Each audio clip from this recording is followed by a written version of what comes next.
गहरी नीली सुबह थी। सूरज धीरे धीरे पेड़ों के पीछे से निकल रहा था।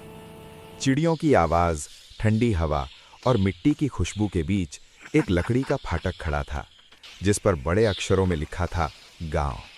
यहीं से इस कहानी की शुरुआत होती है। ये गांव छोटा था, लेकिन दिलों से बहुत बड़ा। कच्चे पक्के घर, लाल छतें, आंगन में तुलसी और हर चेहरे पर अपनापन। गांव में रहते थे रामू काका, जिनकी आंखों में अनुभव और आवाज में भरोसा था। मोहन मेहनती किसान, गुड्डू थोड़ा शरारती लेकिन सच्चे दिल वाला, और लाली एक छोटी सी बच्ची जिसके सपने पूरे गांव से भी बड़े थे। हर सुबह लाली स्कूल जाते हुए उस फाटक को देखती और मन ही मन कहती, एक दिन ये गांव पूरी दुनिया जानेगी। गांव के पीछे एक पुराना जंगल था और उसमें एक रहस्यमयी बरगद का पेड़। कहते थे वो पेड़ सब कुछ देखता है। एक दिन लाली और गुड्डू वहां पहुंचे तो हवा अचानक तेज चलने लगी और जैसे पेड़ ने फुसफुसाकर कहा, जो गांव को बचाएगा वही नायक होगा। कुछ दिनों बाद मुश्किलें आने लगी। कुएं सूखने लगे, फसलें मुरझाने लगीं, लोग डरने लगे।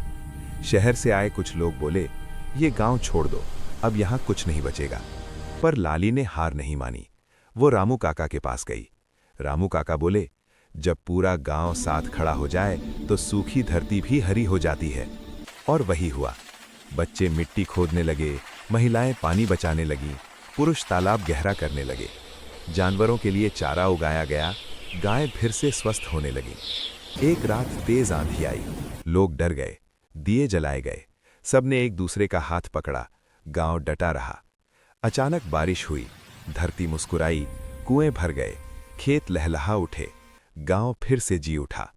लेकिन कहानी यहीं नहीं रुकी। तेज हवा में गांव का फाटक टूट गया, लोग उदास हो गए। लाली बोली, अगर टूटा है तो और मजबूत बनाएंगे। पूरा गांव मिलकर नया फाटक बनाता है। दीवारों पर बच्चों की पेंटिंग बनती है, बरगद के नीचे खुला स्कूल लगता है। नई तकनीक आती है, लेकिन संस्कृति बनी रहती है। त्योहार आता है, ढोल बजते हैं, गांव गाता है, नाचता है। एक दिन एक बच्चा बीमार पड़ता है। रात में बैलगाड़ी चलती है, बच्चा बच जाता है, गांव और जुड़ जाता है। कभी ज्यादा बारिश, कभी जंगल से जानवर, कभी अफवाहें, पर हर बार गांव समझदारी से जीत जाता है। फिर एक दिन रामू काका बीमार पड़ते हैं। बरगद के नीचे पूरा गांव रोता है। आखिरी शब्द गूंजते हैं, गांव को कभी टूटने मत देना। रामू काका चले जाते हैं। उनकी याद में स्मृति वन बनता है। पेड़ लगते हैं, यादें जिंदा रहती हैं। समय आगे बढ़ता है, बस आती है। बच्चे पढ़ने शहर जाते हैं, लेकिन गांव लौटते हैं। पक्षी वापस आते हैं, नया बच्चा जन्म लेता है, नया घर बनता है, नया गीत बनता है। मिट्टी की खुशबू, दिलों की पहचान, यही है हमारा गांव। सरकार गांव को आदर्श गांव का पुरस्कार देती है। एक दिन लाली पहाड़ी पर खड़ी होकर पूरा गांव देखती है।